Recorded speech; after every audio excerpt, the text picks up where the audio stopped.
asalaamaaleykum wa rahmatullah. Man la Ousmane Dramé bu la réveil des consciences. dañoo dellusiwaat rek comme ni ko faral di defee bu fekkee ne am na benn rumeur bu dugg ci askan wi wala muy loo xam ne mën naa jur joote tàbbi ci biir kër yi nu jóg rek bokk waxtaane ko jubli ci lenn képp nu ñu aare suñ bopp jubli ci lenn képp bopp yu bokk ubbiku. Nous avons un problème au Sénégal, un problème boo xam ne yombuta làqar ci problème bi nga xam ne am nañ ko daanaka ci njëndum jàmm ba nëgëni bii moo gën a compliqué parce que bii dafa ànd ak benn forme géopolitique ànd ak racisme ànd ak une formule de télécommunication boo xam ne ñun ñëpp nekkatuñ ci jàmm te tubaab bi jekku nañu booy ba ma ne tubaab bi fu mat xàppatiku mooy tax mu bàyyi te fi tubaab bi mat gëm mu bàyyi projet bi gudd na trop, procédure bu gudd la waaye benn paragraphe lañ ci jël tudde ko The New World Order mooy nouvel ordre mondial en français nga xam ne àdduna bi beneen tournure lay jël tournure boobu nag dara mënu cee sotti te suñ doom yi nga xam ne ñoo jànge woon nanguwuñu dara mënta sotti bu fekkente ne suñ kilifa yi diine nanguwuñu dara mënta sotti bu fekkente ne askan wi jóguñu waaw tubaab bi dafa jël ay sénégalais yoo xam ne l'état du Sénégal moo leen di fay ku ci demee ne Ahmed Khalifa Niass il est payé pour ridiculiser l'islam, il est payé pour transformer l'islam.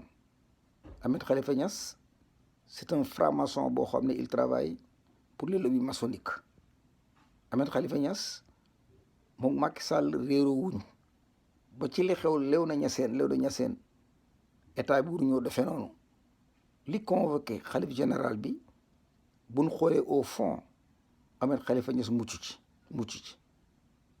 ci télévision yi ñu koy invité muy wax ma xam ko muy un pédophile ma xam ko muy un gars boo xam ne il a purgé la peine de mort je peux dire au Niger. Abdou Diouf moo ko lijjanti ban bàyyi ko mu ñëw c'est un criminel boo xam ne il recrutait des jeunes sénégalais pour leen yóbbu Libye di def ay rebelle.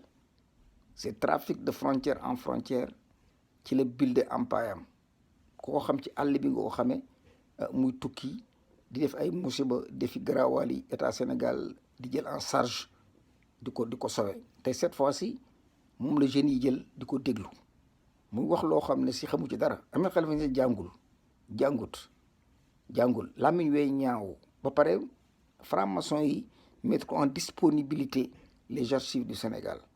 archives yi lu ko neex mën na ko cee génne moo tax kilifa yi diine yëpp a ko ragal kër yëpp a ko ragal. Ahmed Khalifa Niass mën naa taal Sénégal am na lu mu xam loo xam ne bu ko génnee Sénégal tas. Ahmed Khalifa Niass déggoo na ci ak Macron je peux dire bu ngeen demee ba ca kanam Ahmed Khalifa Niass dana daganal pour ñu génne vidéo yi nga xam ne di nga am tubaab bee ko dencoon bu ko defee kenn ku ne la sama waxoon mu leer nañ foto sëñ Tuubaa yi jaasi Alaaji Maalik yi jaasi Cheikhu Umar yi yooyu du dara tubaab bi ko indi pour xamal leen ne am na ay archives waaw fi jaasi yi nekkoon ay waxa nga fa fi jaasi yi nekkoon ay vidéo nga fa fi jaasi yi nekkoon wala fi foto sëñ Tuubaa yi nekkoon ay mbind nga fa. loolu mooy situation bi nga xam ne bu catastrophique la te Ahmed Khalifa Niass mooy ngànnaayam te les télévisions du Sénégal Macky Sall 300 millions la débloqué séddale leen ko pour lan séddale leen ko pour ñuy divertir nit ñi séddale leen ko woo ay dof ñu nekk di wax ak a xëccoo woo ku mel ne Gana Messere muy mbappi loo xam ne boo demoon ci islam doo ko fa fekk woo ku mel ne Ahmed Khalifa Niass mu nekk fa di xëccoo ak di wax lu ko neex ak ku dikk mu saagal doo ko mën a lijjanti. situation boobu Sénégal nekk daganut sellut rafetut te it booy ñu nangu ne l'islam daanu na Sénégal moom booy mooy ay jullit fanaan nekkatuñ fa. bu mbas mi jàllee bu ñu dellu ci jumaa yi tuubaat pour duggaat ci lislaam waaye ñëpp génn nañ lislaam. seytaan tëj na jàkka yi, kenn ñemeetu la nodd, kenn mënut a fekk morom nuyu sa morom sax ñemeetoo ko. waaw am naa yaakaar ne bu di jeexee war na noo dajaloo tuub delluwaat ca yàlla, dellu doonaat ay jullit. waaye jamono yi moom ab jullit fanaanul ci dëkk ba. bon bu ñu jógee ci côté boobu aussi tubaab yi defuñu. waaw ce nouvel ordre mondial bii nga xam ne teg nañ ko, dañ ko teg ci technologie, dañ ko teg ci xam-xam, dañ ko teg ci fu wér.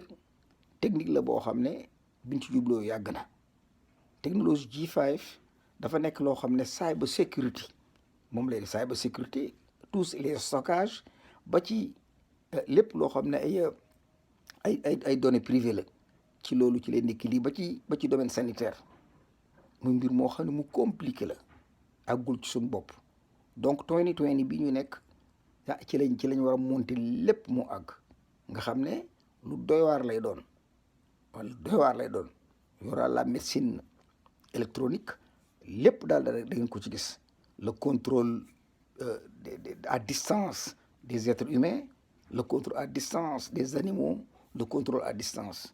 mu nekk mbir moo xam ne mbir mu doy waar la. la télémédecine, maanaam loo xalaat rek dana ci nekk. waaw maanaam yuur gi leen jël mu dab tuuti yuuru nit. vitesse bi mu am benn vitesse la. waaw benn vitesse la nga xam ne mënoo fexe ay rayons yu garaaw lay sànni. nga xam ne rayons yooyu nga xam ne électrique, nga xam ne hyper sensible, nga xam ay ondes lay àndal yoo xam ne électronique, yoo xam ne fu mu dal doomu aadama mën naa génn àdduna. wala onde yoo xam ne mën naa su jouer ci yaramu doomu aadama. wala muy onde yoo xam ne yow tu deviens une personne numérique. ay onde yoo xam ne bu sànnee ak foo mën a nekk dees na la gis, dañoo xam la ngay def. télémédecine bee gën a garaaw. waaw am na lu ñu lay yónnee, ab texte bu ñu lay yónnee nga ubbi ko, sa téléphone di vibrer, bu jàg téléphone bi tàng, nga teg ko fi metti. wala nga bëgg xam da ngaa ëmb doom ju góor wala ju jigéen, jëlee sa portable, mën ngaa jàkkaarloog leer bi. lu te rein yooyu muy indi ci yow sax effet lay def baaxut. kon tubaab bi jekku nañu. tubaab bi ci xottu taat la mat ak nim nooyee, bu yàbbee daa xotti ko lépp nag ñu tëdd di nelaw. waaw tubaab bi li nga xam ne ci lay jublu mooy confisquer nos biens, taxawal les états du Sahel, ñooñu exploser la CEDEAO, banque mondiale taxaw créer beneen monnaie boo xam ne ci la ñuy sukkandiku noonu. buñ fa jógee organisation mondiale de la santé, nga xam ne ay criminel la. bu njëkk sax baaxoon na, booba les états ñoo ko doon contrôler, mais actuellement une mafia mooy contrôler organisation centrale, l'organisation mondiale de la santé. waaw boo xoolee daanaka ay fondation ñu joxe seen alal, ay Bill Gates yi ay Rockefeller, Ford Foundation, l'Église scientologique, ak ñeneen ak les empires maçonniques, les lobbies maçonniques, les loges maçonniques, les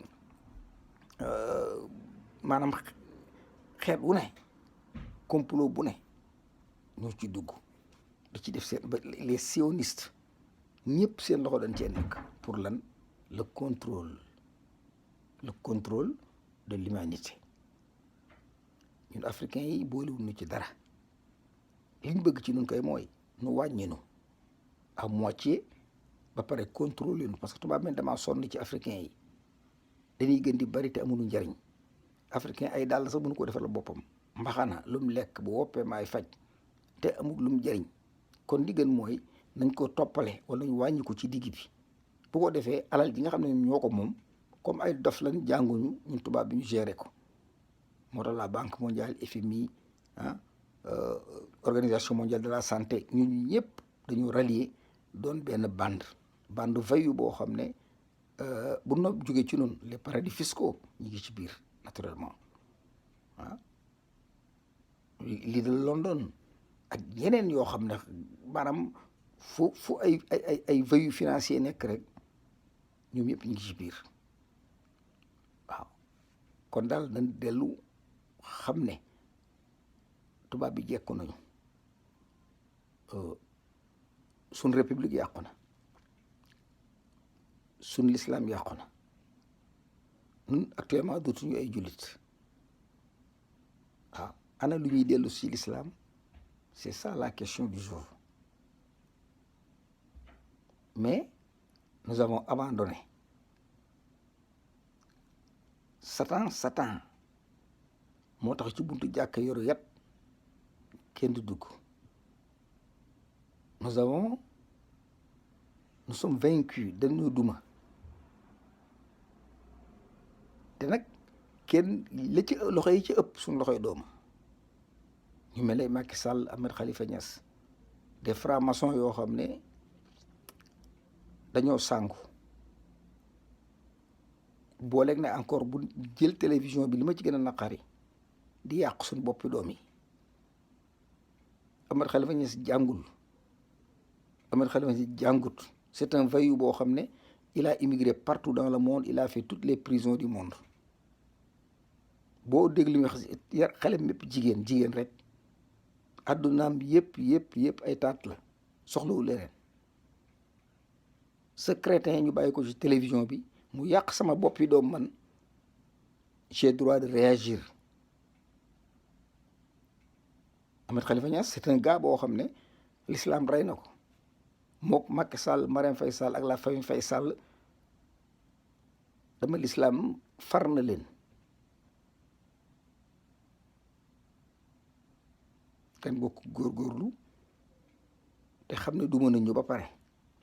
te bu lii jàllee il faut obliger des assises nationales pour Sénégal gépp dajaloo nu waxtaanaat moolaat réew mi, gas beneen fondation te tegg bii nga xam ne ci lañ nekk booba dëgg ni te tey gis ngeen ko mënunoo añ. suñ doom yëpp daw nañ, kenn ku wér Sénégal nekku fa. ñàkk yi nag laa leen di terminer. ñàkk yi képp ku ñàkku bokk nga ci nouvel ordre mondial ak foo mën a nekk, cette technologie J5 dañ la trouvé. ñàkk yi dafay ànd ak something électronique bu ne ci sa yaram, lu mel ne ab chips boobu mooy permettre computer bi foo nekk mu xam ko. chips bi ci sa yaram mën nañ cee sànni benn texte buy àgg ngay tëdd yow wala ngay wopp. kon gañe nañ ñu, kan taalal suñ loxo xam ne gañe nañ ñu. te tubaab bi fi mu mat daggay tax mu bokk. plus de 75 ans gi mu ci liggéey, yuuxi africain képp du tax mu dakk. te africain yi pollution lañ wax, dañ ne pollution ñooy pollution bi. bu jëkk pollution industrielle la ndox ak yooyu, mais waxatuñ loolu. dañ nit ku ñuul ñooy pollution bi ndax amuñu njariñ. waaw mënuñoo defar lenn loo xam tubaab mën na koo jariñoo, te lu tubaab bi liggéey ñu aakimoo ko. waaw kon dellu jub ci suñu bopp, jéem a xoolaat réew mi fi ngeen koy jaarale. te ngeen nangu ne daanu ngeen. mbër bu daanoo danaan daanu naa, dem entraîné ji. tàllal leen loxo yi ne daanu naa. suñ kilifa yi di ndaw nañ fàttuju bu yàgg. waaw suñ bëri ponkal yi daan bëri ci làmb yi gisatoo ko ci taxawaalu. armée bi pat lañ def. waaw alkaati fi nekk ci mbedd mi te seen yuur yi leen wëlbati, ñu topp seen mur yi bàyyi dur nga xam ne ak ndofa ngi ci. waaw kon maa ngi jéggul te ñaan jàmm. yal na yàlla suturaal, yal na yàlla delloo si réew mi ci jàmm, yal na yàlla dellu siwaat suñu xel ban mën a dellu siwaat ci l'islam, ndax kat l'islam génne nañ ci. nous ne sommes plus des musulmans. waaw benn journée spéciale boo xam ne dañ koy organiser pour ñëpp tuubaat duggaat ci l'islam. waaye jamono yi y a aucun musulman bu fanaan Sénégal. kon maa ngi jégal te ñaan jàmm. yàlla suturaal encore, yàlla suturaal li nu seenu sëñ Tuubaa, yàlla na ko yàlla defal. jàmm képp lañ ma sa yéene. mu jël laay fam teg ko online, fight ba agsi fii, xeex ba agsi fii. tey nu ñu dikk lam doon xeex ñu fa jali suuf sotti ci. waaye nous allons payer les pots cassés man la Ousmane Dramé bu la réveil des consciences